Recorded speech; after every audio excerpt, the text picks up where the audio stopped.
Olá, seja bem-vindo a mais um vídeo aqui do nosso canal da Clínica de Psicoterapia Online. Hoje é dia de entrevista, nós vamos entrevistar Ana Cristina Costa Porto, ela que é secretária adjunta de Estado da Mulher aqui para a região Tocantina, no nosso estado do Maranhão. Vamos ter hoje aqui um bate-papo sobre violência contra a mulher e os seus impactos psicológicos. Fique com a gente até o final desse bate-papo, que eu tenho certeza que vai ser muito interessante. E já aproveito para te pedir, inscreva nesse canal, curta o vídeo, compartilhe com mais pessoas para que essa informação possa chegar a mais alguém. Eu tenho certeza que informações valiosas serão compartilhadas aqui hoje. Então estamos aqui com Cristina Porto, secretária adjunta de Estado da Mulher, e vamos ter aqui um bate-papo sobre violência contra a mulher e os seus impactos psicológicos. Não é isso mesmo?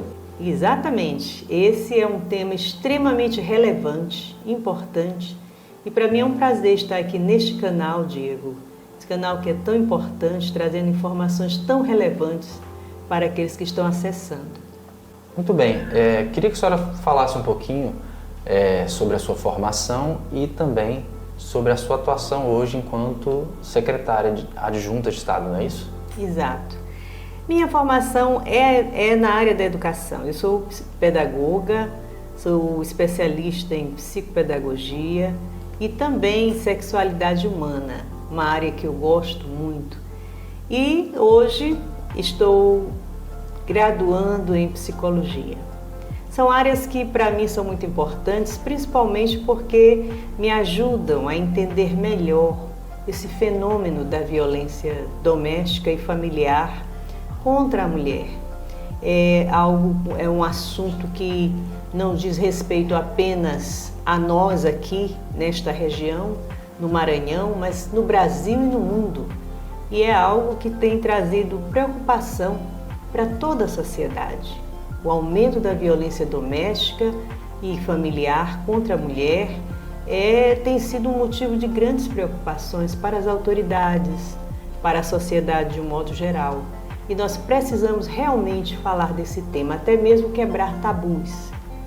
É muito importante que a gente converse sobre esse tema. É um tema realmente que é cheio de tabus, cheio de bloqueios. As pessoas, a gente percebe que realmente tem bloqueios em falar sobre o tema, e a sociedade em geral ainda precisa estar mais aberta para falar sobre isso e para romper com alguns paradigmas que a gente ainda visualiza nesse campo, muito ainda do ranço e do machismo na sociedade, da nossa sociedade ocidental, não é isso mesmo? Isso é verdade. Há muitos tabus, muitos paradigmas e muitas questões que precisam ser quebradas. Uma delas é o silêncio, né? Hoje já temos uma insatisfação da sociedade em relação àqueles que agem de maneira violenta contra a mulher. Já há uma reação. Há alguns anos atrás era muito comum se ouvir dizer: em briga de marido e mulher não se mete a colher. Hoje não. A ideia é outra. Se mete a colher, sim. Se deve se envolver, todos precisam se envolver, todos precisam realmente sentir e perceber que isso não é algo natural, não é algo que se deve relevar, é algo sério, é algo para ser encarado de frente. Com certeza. E para ser combatido. Então, infelizmente, ainda reina o silêncio, é aquela coisa da vergonha, é aquela coisa de não vamos causar escândalo, isso vai ser um escândalo para a família, então você não precisa, né, denunciar, por quê? E aí você vê que há uma série de questões que envolvem esse tema, né? É a família, é a sociedade, é a igreja, é o meio em que a pessoa está inserida. Então, muitas vezes, esse meio se tornam amarras para que essa mulher não quebre, não quebre o silêncio, não rompa com o silêncio. E muitas mulheres, elas permanecem no silêncio, ainda sofrem caladas. Né? Elas sabem que podem denunciar, mas por uma série de motivos elas não fazem. E isso é algo preocupante, porque quando a mulher se cala, quando a família se cala, quando os amigos e vizinhos se calam, essa mulher, ela não só está se tornando uma vítima cada vez maior dessa situação, quanto ela corre o risco de sofrer a violência máxima que é o feminicídio. No Brasil, nós temos hoje índices bem alarmantes. O Brasil ocupa o 5º lugar em país mais violento contra as mulheres. O Maranhão, infelizmente, está ocupando no Nordeste o 2º lugar. Isso é algo triste, preocupante, lamentável. Precisamos realmente, como sociedade, todos nos conscientizarmos da seriedade, para essa questão, acordar e tomar atitudes, né? Atitudes de romper o silêncio, atitudes de denunciar, atitudes de não se conformar como se fosse algo natural. Agora, secretária, fale um pouquinho aí sobre a sua atuação hoje. A senhora vinha colocando que a senhora atua na região tocantina, não é isso? Exato. Como que se dá hoje a sua atuação e que tipo de ações estão sendo tomadas pela Secretaria de Estado da Mulher aqui na nossa região tocantina?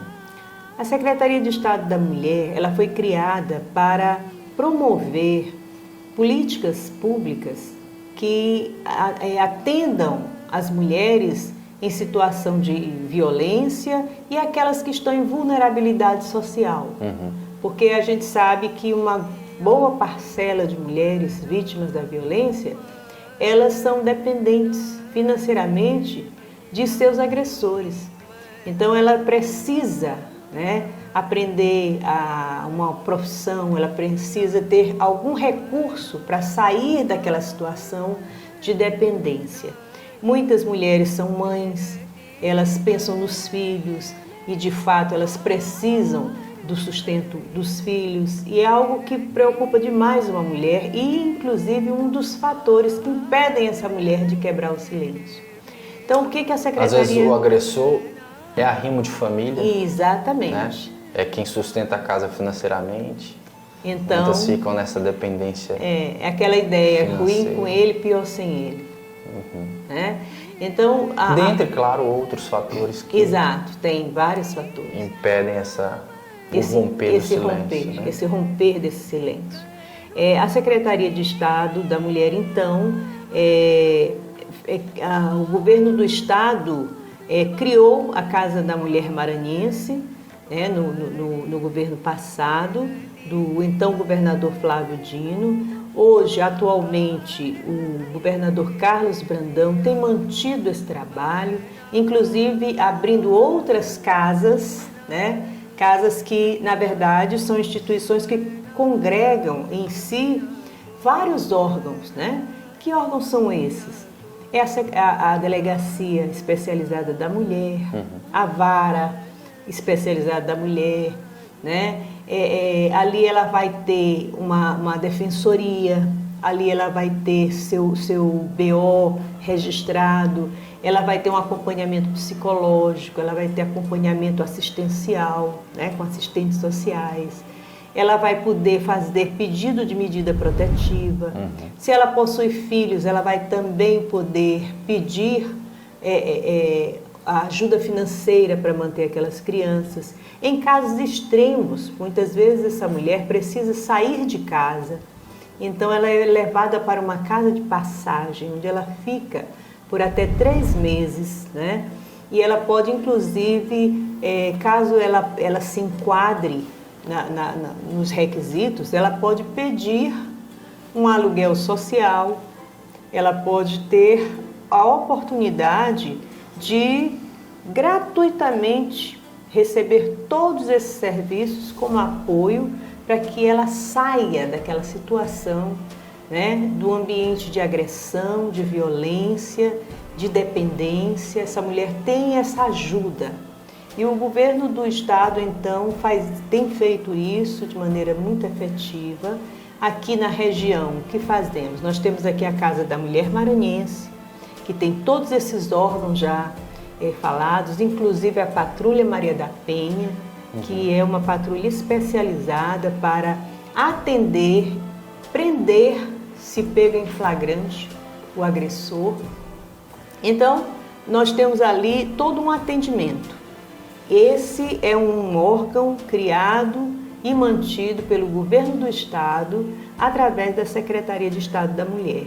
E o meu trabalho aqui, qual é? É visitar os municípios, né? É ver como é que está sendo o trabalho realizado para ajudar essas mulheres em situação de violência e de vulnerabilidade social. Tipo um monitoramento aí das políticas públicas na região. Na região. Voltadas para as mulheres. Para as mulheres. Então a gente visita os municípios, inclusive incentivando os prefeitos e prefeitas a organizarem, a legalizarem, colocarem de maneira organizada a Secretaria de Estado da Mulher. Sim. Porque muitas vezes o que funciona é apenas um departamento da assistência social. No caso seria a Secretaria Municipal. Exatamente, uma Secretaria Municipal organizada, a criação de um conselho, a criação também de toda uma rede de proteção à mulher, isso tudo é muito importante. Isso faz com que essa mulher saiba que no seu município ela tem onde buscar ajuda, ela tem a quem recorrer. Então esse é o nosso trabalho de visitação, de observação de como está indo os trabalhos e de como apoiar e ajudar os municípios no combate à violência contra a mulher. E é algo assim, realmente que precisa ser trabalhado de uma forma dentro da família, né? Dentro assim no núcleo mais central da sociedade, que é a família, porque creio que a maior prevalência da violência contra a mulher está dentro da família, né? É a violência doméstica. É a violência doméstica. Que ocorre dentro de casa. Às vezes é ali o parente, o esposo, alguém que está próximo, principalmente o companheiro, né? Exato. Que realmente é quem perpetra aí a violência contra a mulher. A senhora falando, e aí fica aí também, claro, muitos já perceberam, mas eu não citei antes, a secretária é também a minha mãe. Essa é a maior atribuição dela, o maior cargo dela. Mas a senhora falando, eu estava me lembrando aqui, porque eu tive assim, o privilégio de atuar tanto na saúde quanto na assistência social por vários anos.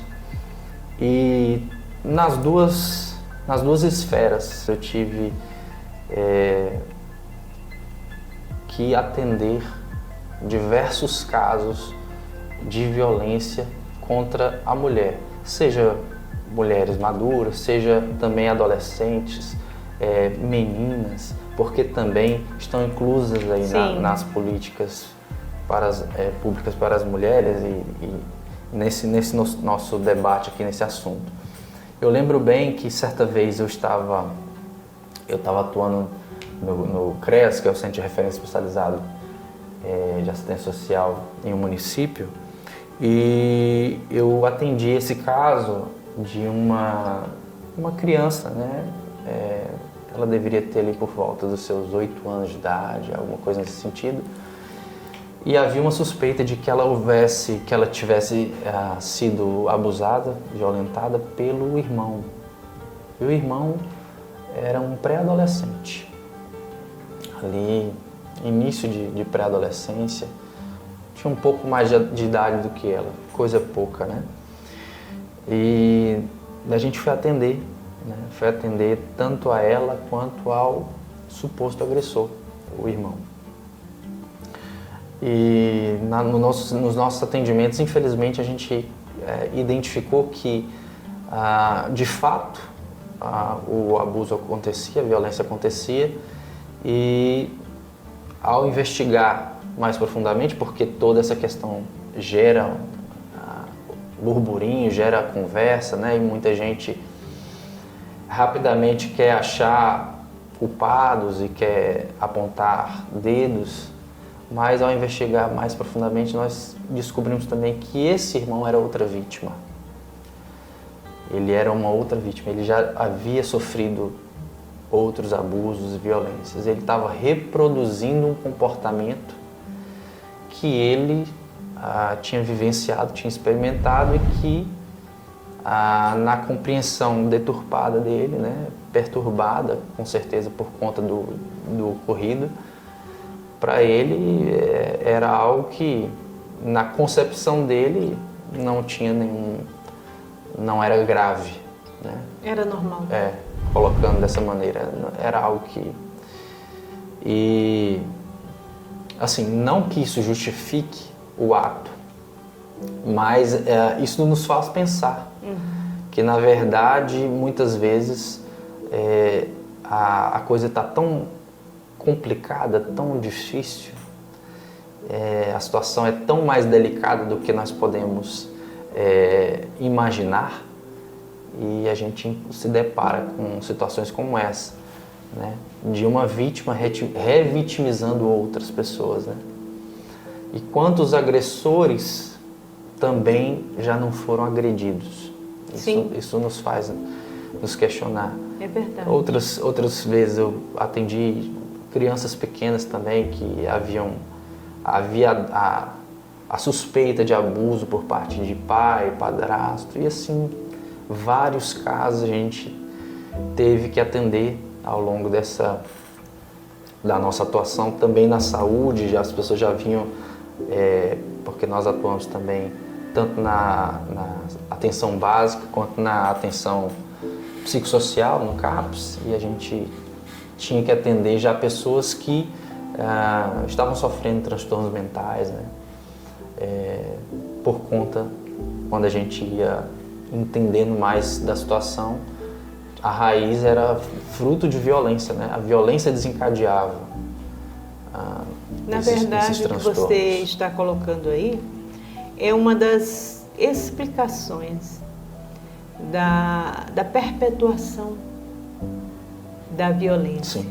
A transgeneralidade, ou seja, aquela criança que cresceu num ambiente violento, sofrendo violência, assistindo violências, ela começa a naturalizar na mente dela aquilo é normal. Então, aquele comportamento começa a ser um comportamento padronizado. Padronizado. Né? Então, tratar a namorada de maneira grosseira, né? É comum, é normal, porque foi assim que ele cresceu, vendo e assistindo e sendo vítima desse tipo de tratamento. E muitas meninas também se submetem. Meninas e adolescentes, elas se submetem a esse tipo muitas de vezes tratamento. Por terem visto em casa a mãe submetendo-se. Exatamente. Então há uma transgeneralidade, ou seja, passa-se por gerações. E muitas vezes um combate a questões que já se tornam culturais, né? Culturais. Já introjetados ali, algo que já está enraizado na cultura local. Eu posso inclusive citar aqui casos de alguns vilarejos, localidades onde eu atendi, porque nós atendíamos a populações mais afastadas, né? Atuávamos num município onde havia vários assentamentos, e a gente, nesses locais mais afastados principalmente, mas não só lá, mas principalmente nesses locais, a gente via a seguinte cultura, né? Muitas vezes o pai, ele tirava a virgindade da filha como algo cultural. Porque se dizia que, primeiro antes vai saber como é que é comigo, aí depois vai outra pessoa. Olha só o nível. E muitas vezes a gente já encontrava nessas nossas visitas filhas que estavam grávidas do pai e netos que eram filhos do avô. né? Situação assim gravíssima que a gente... Terrível. E que a gente acha assim que é algo muito distante, talvez num país menos desenvolvido ainda do que o Brasil. E na verdade não. Na verdade é algo que muitas vezes está mais próximo de nós do que nós podemos imaginar. É verdade. Esse tipo de realidade existe. É real. Esse tipo de realidade acontece, e se nós não abrirmos os nossos olhos, se nós não nos posicionarmos para divulgar a informação, para, ajudar quando a gente tem alguma suspeita, porque muitas vezes a pessoa, ela tem a suspeita, ela ouve ali algo estranho na vizinhança, ela sabe de alguma conversa, mas ela não se dá o trabalho de fazer uma denúncia, nem que seja anônima. E essa suspeita já é algo que demanda uma denúncia. Sim. Mesmo a suspeita, porque muitas vezes a gente tem subnotificação nesses casos, justamente porque as pessoas não tomam o posicionamento e as providências necessárias. Exatamente, de fazer a denúncia. E mesmo quando sabe, quando tem a certeza, aí mesmo que deveria fazer algo e muitas vezes não se faz. Né? Aqui é importante esclarecer para as pessoas que estão nos assistindo que a violência, ela não tem apenas uma face. Uhum. Ela tem várias faces.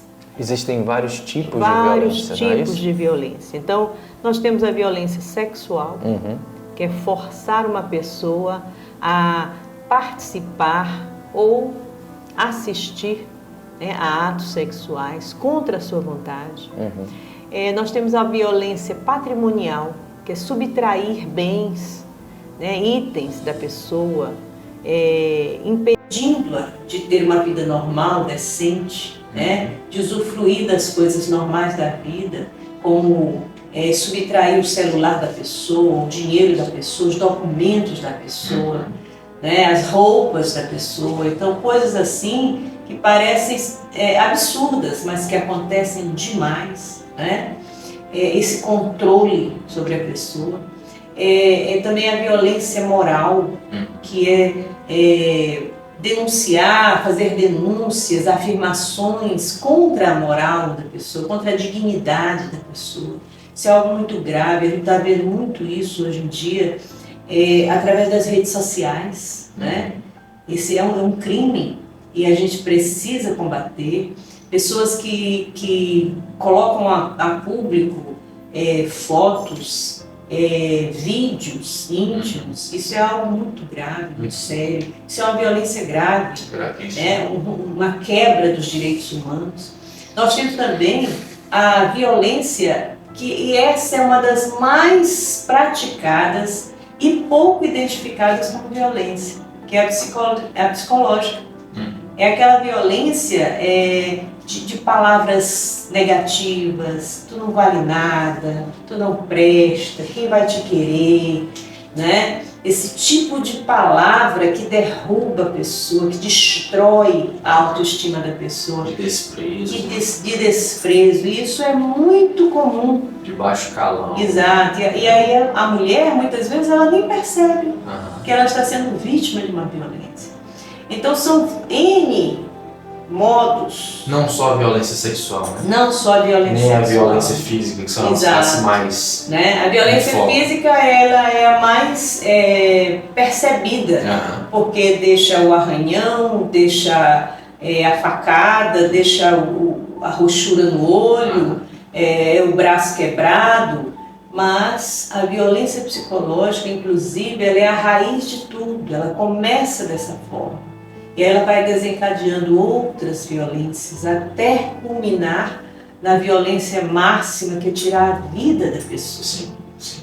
Muito recentemente nós tivemos um caso de uma jovem mãe aqui na cidade, aqui da nossa região, que perdeu a vida para um homem agressivo, violento, né? E nós precisamos alertar as mulheres. Você está numa situação como essa, e você sabe que você corre risco de vida, fuja. Fuja, denuncie. Você sabe que você tem um vizinho agressivo, violento, você ouve barulhos, você ouve gritos, faça a denúncia. Nós temos o número 180. Inclusive eu quero, vou deixar aqui na tela para o pessoal o número Disque 180.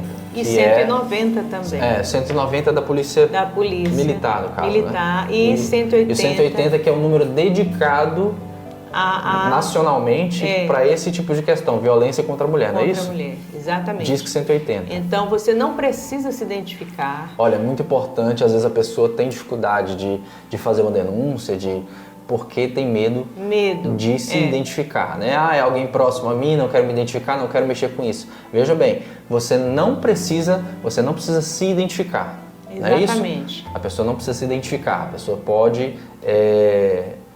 fazer a denúncia anonimamente, mas não deixe de fazer a denúncia. Se você tem a suspeita, ou se você sabe de alguém que está sofrendo violência, uma mulher que está sofrendo violência, 180, Disque 180 e faça isso o quanto antes, porque se você não se manifestar, isso pode custar até a vida dessa pessoa. Então, denuncie. Exatamente. Então, nós não podemos mais continuar calados. Nós não podemos mais ouvir gritos, ouvir cenas, ver cenas, ou saber que alguém está sendo vítima de violência e ainda assim ficar calados, ficar inertes. Sim. Como sociedade, nós todos, homens e mulheres, precisamos agir. Não só denunciar, mas principalmente nós precisamos introjetar na nossa mente de que viver em paz, resolver conflitos em paz é um sinal de inteligência, é um sinal de civilidade, né? Então, há pessoas que elas não conseguem resolver seus conflitos a não ser no grito, no empurrão, no soco, no tapa, na agressividade. Ora, nós podemos resolver qualquer conflito na paz. Sim. E é para isso que nós precisamos nos tornar mais humanos, mais sensíveis. Sim. Às vezes nós pensamos, isso não é comigo. É com você sim. Porque ela pode chegar na sua casa. Exatamente. Né? Pode chegar na sua casa. Exatamente. E nós precisamos nos colocar no lugar do outro que está sofrendo e agir. Nós não podemos mais ficar de braços cruzados. Exato, sim. E, inclusive, a senhora está escrevendo um artigo, né? A senhora está se formando em psicologia, não lembro se a senhora comentou aqui antes, e está fazendo o seu trabalho de conclusão justamente em cima dessa temática, não é isso? Exato. Nós estamos falando sobre a violência doméstica e os seus impactos, né? Na saúde mental, nos impactos psicológicos, porque nós temos visto que as mulheres que sofrem violência, elas se tornam pessoas doentes, não apenas fisicamente. Sim. Né? Elas chegam muitas vezes ao hospital, elas chegam a uma UBS, né, um posto de saúde, elas se queixam de dores, elas se queixam de insônia, elas se queixam de medos, né? Elas se queixam de angústia. E aí o médico, muitas vezes, não procura averiguar o que é de fato que está acontecendo. Às vezes passa um calmantezinho, um remedinho para dormir, mas não para averiguar o que é que está acontecendo. E muitas vezes essa mulher, ela está refletindo a angústia, o medo, porque a mulher que sofre violência, ela na hora que ela está sofrendo a violência, o cérebro dela descarrega cortisol em grande quantidade, ela chega a um extremo de estresse. E esse estresse terrível na mente da pessoa, na psique da pessoa, ele vai trazer consequências. Vai impactar todo o sistema Ela nervoso. vai impactar o sistema imunológico. Muitas vezes a mulher começa a adoecer facilmente, ela começa a ter resfriados, ela começa a pegar todo tipo de vírus, porque o sistema imunológico dela está a zero. Né? Sim. E além disso, muitos transtornos mentais E aí vem eles são desencadeados por causa da violência sofrida. A violência, ela se torna um gatilho. Sim. E nós temos visto hoje, estudando sobre essa questão, que a violência é uma das principais causas e gatilhos da doença mental. Sim, isso é muito sério, pessoal. Para que vocês tenham uma ideia, os estudos científicos, eles mostram que na população brasileira, nas mulheres brasileiras, os principais impactos psicológicos, eles vão trazer aí transtornos mentais como depressão, ansiedade, estresse pós-traumático, transtorno borderline, dentre outras... Síndrome do pânico. Síndrome do pânico. E sintomas aí como vergonha, culpa, medo, baixa autoestima, insônia, perturbação do sono, muitas vezes também aí vão culminar, essas violências vão culminar no próprio suicídio, né, da mulher, porque não aguenta mais a violência, né? Eu vou colocar aí também aí, ou na descrição do vídeo ou na legenda, você vai ver aí alguns artigos para você pesquisar, para você se aprofundar mais sobre esse assunto, mas isso é algo que é muito forte. A violência, ela causa impactos profundos na psique humana e comportamentais na mulher. Então é algo que precisa ser combatido o quanto antes, não é isso mesmo? O quanto antes. E é algo que nós precisamos todos pensar. E reavaliar, porque nós temos ainda, às vezes, muitos preconceitos. A gente acha que não tem, a gente pensa que não tem, mas muitas vezes a gente ainda carrega conosco, né? Padrões cognitivos, padrões de pensamento, de ação, de comportamento, que em si, se você for procurar, você está trazendo ali no bojo ali um pouco desses preconceitos. Você evita, o natural do ser humano é evitar o constrangimento, né? Ele evita ali situações onde ele vai se colocar numa situação constrangedora, vergonhosa, dolorosa de alguma forma, mesmo que no outro a situação seja muito pior, né? Mesmo que para o outro, no caso a mulher, a situação esteja acontecendo seja muito pior, mas eu entrar nessa esfera, eu fazer algo, eu me comprometer, eu me expor para ajudar essa pessoa, isso gera um pouco de constrangimento. E muitas vezes as pessoas evitam, né? Evitam entrar nesse campo, nessa esfera, para poder se manter ali de alguma maneira, mesmo que inconsciente, protegidas, né? Evitar ali esse constrangimento. Mas a gente precisa tomar posicionamento, romper com esses padrões. Por exemplo, uma das coisas que nós costumamos, que são preconceitos, e nós costumamos fazer sem pensar. Quando você diz para uma menina, né, que foi brincar lá no meio dos meninos, com os irmãozinhos, com os colegas, e aí os meninos batem na menina, você diz assim: por que você foi brincar no meio de menina? No meio de menino. No meio de menino, né? Você tinha que estar aqui e não indo brincar com os meninos ali na rua.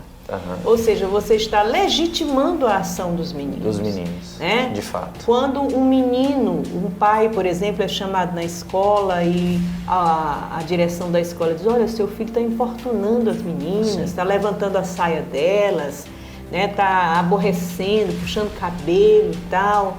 Ah, mas meu filho é macho, isso é coisa de macho mesmo, né? Aí o pai às vezes até se sente orgulhoso, porque o menino, bem novo, já está falando que tem namoradinha, que fez isso e aquilo com a menina.